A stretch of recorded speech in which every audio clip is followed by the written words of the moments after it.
Salut tout le monde, j'espère que vous allez bien. On se retrouve aujourd'hui pour une nouvelle vidéo jeu de société et aujourd'hui je vous parle de gacha. Alors c'est un petit jeu que je trouve très mignon et très facile à prendre en main.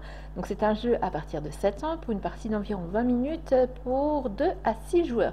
Alors il est édité par Banquise Édition. Allez, je vous montre tout ça, la mise en place pour commencer et les règles de jeu ensuite. Du coup, alors,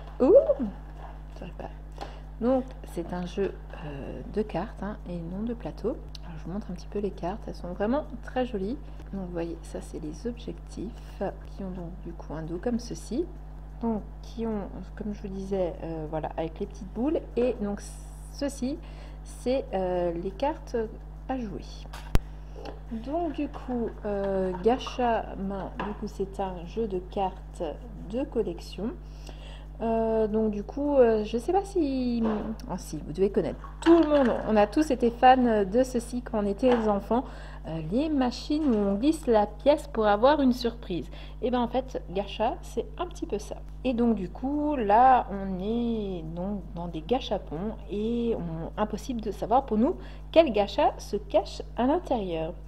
Donc, ces gachas, ils vont nous servir à récupérer des collections et des bonus pour cumuler des points et ainsi remporter la partie. Donc, on passe à la mise en place. Donc, comme je vous disais, on a les cartes collection, on a les cartes gacha et on a les jetons bonus. Donc, on commence par les cartes gacha pour la mise en place. Donc, vous mélangez et vous distribuez 4 cartes à chaque joueur.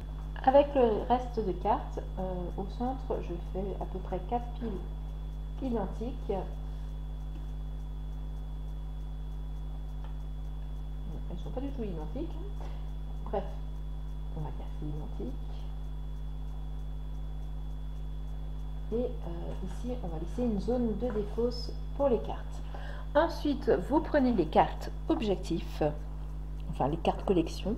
Alors, par contre, attention, si vous jouez à moins de 5, vous devez, et en moins de 5, du coup, vous devez sortir, il y a des cartes qui sont spécifiques pour jouer à 5 et 6 joueurs. Voyez, donc là j'ai le plus 5. Donc ces cartes-là, vous devez les sortir si vous jouez à moins de 5. Si vous jouez à 5, vous intégrez les plus 5. Si vous jouez à 6, vous intégrez les plus 5 et les plus... C'est pas grave, c'est une 6. Donc il faut que je la sorte. Et pareil, je les mets au milieu et je révèle les 4 premières cartes. Je fais un peu de place. Donc je révèle les 4 premières cartes.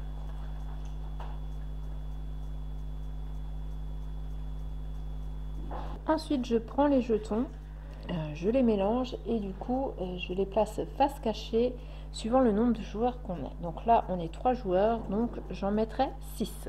Vous voyez, face cachée, c'est avec le petit point d'interrogation. 4, 5 et 6.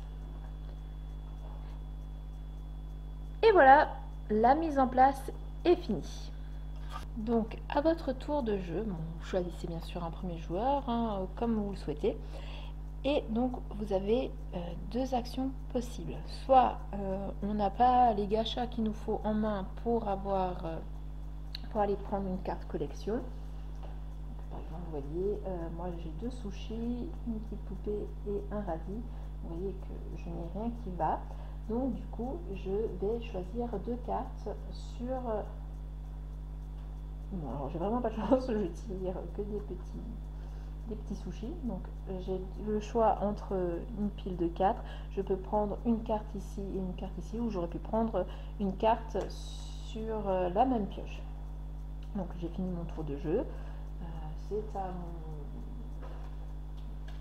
mon adversaire en face. Donc lui, il a un robot, il a 2 sushis et un radis. Et pareil, il peut rien faire. Bon, bah décidément, j'aime les sushis. J'aime beaucoup les sushis, donc voilà, lui c'est pareil. Et donc on n'a pas de niveau de carte maximale pour à avoir en main, donc on va continuer comme ça à récupérer des cartes jusqu'à enfin quelqu'un puisse récupérer la carte collection. Donc là j'ai 2 radis, un petit renard et une poupée. Bon, ben voilà, donc ceci c'est des bonus. donc une deuxième poupée, super, et un deuxième renard. Donc voilà, bah, je peux toujours pas jouer, donc hop, c'est au suivant, un renard. Alors, j'ai un renard, une petite fille, mais j'ai pas de roue. Bon. Et encore un renard. Bon, décidément, le jeu ne veut pas coopérer avec moi. On va aller tricher un petit peu. Donc lui, il a un robot. Une petite fille, voilà, et un sushi. Donc, ce joueur a ce qu'il faut. Donc, il va venir défausser les cartes, prendre la carte qu'il faut, et on va revenir en mettre une nouvelle. Donc, vous voyez là, en prenant cette carte, donc en fin de partie, il marquera 5 points et il a un demi-ticket bleu. Si il arrive à avoir un deuxième moitié de ticket, il pourra venir choisir un jeton bonus. Il devra du coup, on va dire que hop, allez, il a pu prendre cette carte là aussi, deux demi-tickets, ce qui lui fait un ticket complet. Donc, il peut venir choisir un jeton bonus qui va venir poser là sur la carte. Donc il faut que vous le retourniez hein, parce qu'il y a des jokers qui permettent en fait de rejouer. C'est celui-ci ou qui vous permet d'avoir des jokers. Donc du coup, bien sûr, il faut le mettre. Par contre, on pose bien le jeton dessus pour qu'en fait on sache qu'on a déjà utilisé ces deux tickets et qu'on ne peut pas les réutiliser pour un nouveau jeton. Par exemple, si j'ai une troisième carte, je ne peux pas réutiliser un demi-jeton pour aller récupérer un jeton. Et vu que là, ces jetons, notre ticket est de même couleur, j'ai le droit d'aller piocher une carte gacha en plus. Donc voilà pour les règles de gacha. Donc, comme je vous l'avais dit, vous voyez, c'est un petit jeu très facile à prendre en main. Je trouve que les illustrations sont fort sympathiques. Et puis, j'aime bien ce principe des machines qu'on tourne pour avoir des surprises. J'espère que pour vous, les règles sont claires. N'hésitez pas à me dire en commentaire s'il y a des points de règles que vous n'avez pas compris. Je me ferai un plaisir d'essayer d'éclaircir tout ça. Je vous invite aussi à vous abonner à la chaîne et à activer la petite cloche pour ne pas louper mes prochaines vidéos. Et quant à moi, je vous dis à très bientôt pour une prochaine vidéo. Bye bye!